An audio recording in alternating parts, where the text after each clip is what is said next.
A very warm welcome to this video where we are going to discuss the secrets behind the tradition of Shradh or the Pitru Paksha. So first let us discuss about the philosophy, the wisdom behind the Shradh. First thing which has to be understood is that you are in a queue. You are just not like that existing. There were people before you who were healthy, who had this power of procreation because of which we are here, because of which you are here. And for you to be healthy and to procreate is very important for your next generation to be here. You are a way for the next generation to take place on this planet.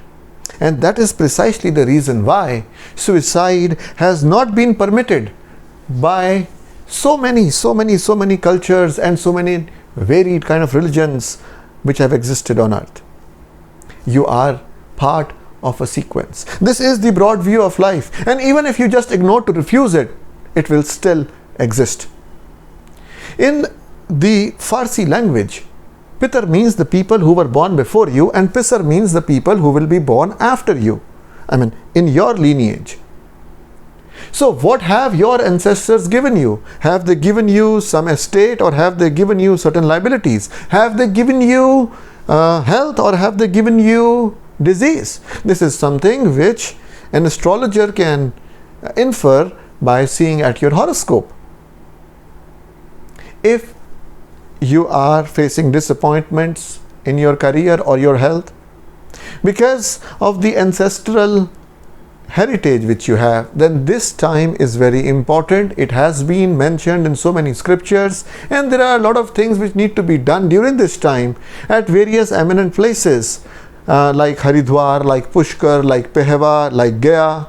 And if you can't go to these places, then wherever you are, wherever there is a holy place, over there, to make sure that you get rid of this kind of a liability, which might, in other words, be called as Pitri Rin. Pitri meaning the people who were before you, and Rin meaning a liability. And it is not so that they were responsible for giving you this liability. So don't start to curse your ancestors. When there was a soul contract between you and the Almighty of being present here on earth, then you agreed, you signed on this, that you would be taking ownership of these liabilities. The second thing which is important to be understood is, even those people who have died an untimely death in this lifetime, maybe somebody who was born after you, they also become elderly to you, they also become your ancestors. So if something has to be done either for the disappointments which you are facing in life because of their liability, or something has to be done for their welfare, then this is the right time. Scientists did a lot of research on mice. So they took a female mouse and put some electrodes on her, and then they took her children very deep in the water to a level where even the sunlight doesn't penetrate, and then they killed the children one by one. To the utter amazement, the utter shock of the scientists, they found that as soon as a particular child of that lady mouse was killed, the lady mouse registered it. They could find that electrical activity happening at the same time. They were perplexed as to how come there is this kind of a connection, deep connection between the mother mouse and her children. This is called the biology of Shradh, where you have a relationship of blood in your family running, and that is why there is this profession of genealogy. They maintain your family trees. You got to know who was your father, the father's fathers, the father's father's father, the father's father's father's fathers, and the forefathers, the whole lineage. Probably in the times to come, science will also explore how this can benefit humanity at large.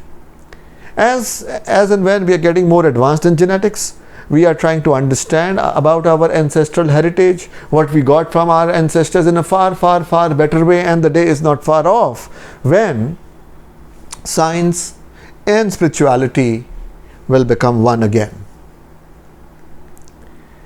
So those people who die, where do they go? Is it that when they die they cease to exist? That means that without the body there can be no existence? The scriptures go against it. The scriptures don't believe in this. They say that there is a place called earth, and then there is a place called Pitarlok, which means residence or abode of those people who are now no more but still they have existence, and then there is Swarglok, again people who don't have a body but they still exist over there. In Brahma Puran it is said that if you are doing some kind of prayers, then first you have to do the prayers for the ancestors and then for the devas or the gods. It is just like if you are staying at a place, you have the local government and then the state government and then the federal or the central government. So first you please or you do whatever is to be done for the local government, then the state government, and then the central government or the federal government. There are some people who contact the people who are no more, and if they can contact the people who are no more, probably the people who die, still they exist in some sense of the word. And Shradh are nothing but honoring those people who do not have a body but are still there and were somehow related to you via the bloodline. The next thing to be understood is that there is a time for everything, and this is the thing which is precisely studied in electional astrology. Bhishma Pitama in Mahabharata, when he was hurt with a lot of arrows and was in tremendous pain, he just refused to die. He said, "No, I don't want to die now, I will wait." What did he wait for? He waited for an opportune time, because he knows that if he dies at a particular time, he will be able to go far, far, far beyond in the realms of the universe.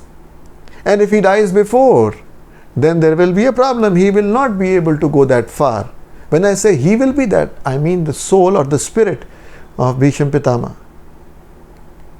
In Gita, in chapter 8, verses 23 to 26, talk in detail about it, and specifically verse number 26 says, Shukla Krishne gate yete jagatah shashvate mate ekaya yatyana avrittim anaya vartate punah.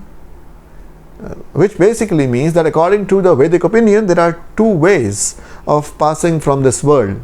One is the one in light, and one in darkness. And when one passes in light, he does not come back, but when one passes in darkness, he returns back to the earth.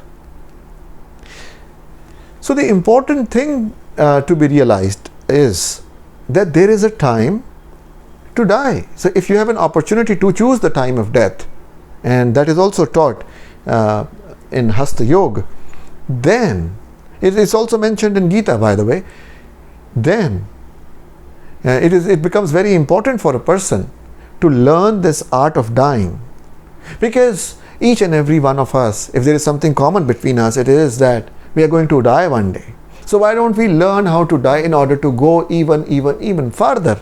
And this is the time when we can do something about either solving the problems of the dragon head, solving the problems of the ancestors, or paying our reverence or homage to our ancestors. It is called Pitri Paksh. Pitri means ancestors and Paksh means 15 days. Just like Shukla Paksh means the waxing waning half, the waning 15 days. And the Krishna Paksh means the dark 15 days. So during these 15 days, you can hire a person, because you know how to do it is something which people who are specialized it, they know.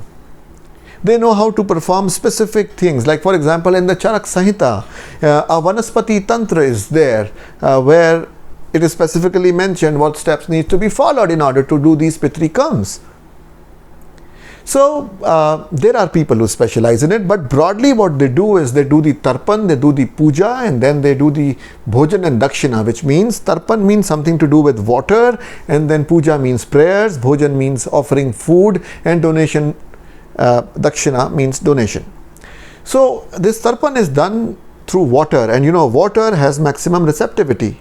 The researches of Dr. Emoto, who is a researcher from Japan, has shown that water can receive our intentions. So somebody can throw in the intention and the other person can pick up the intention. And this is something which is quite a wonderful property of water, which has been studied by Dr. Emoto in the recent times. The second thing is that when you do this kind of a karma, you face the south side, and the south side is supposed to be again fierce.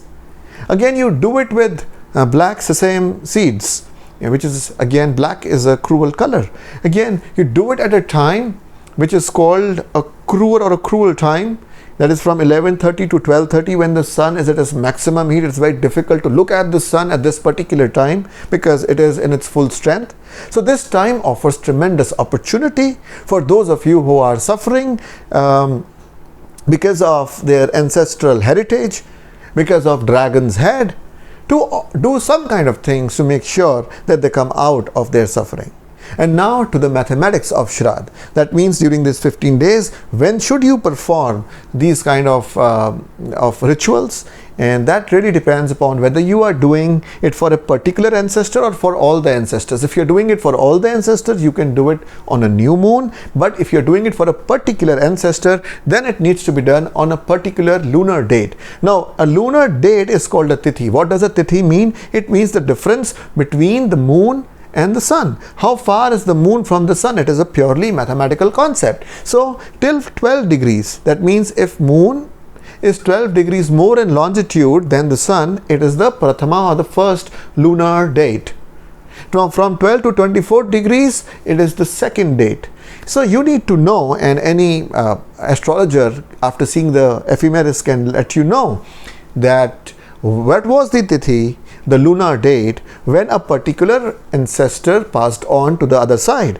And on the same lunar date in this year, you can perform your rituals.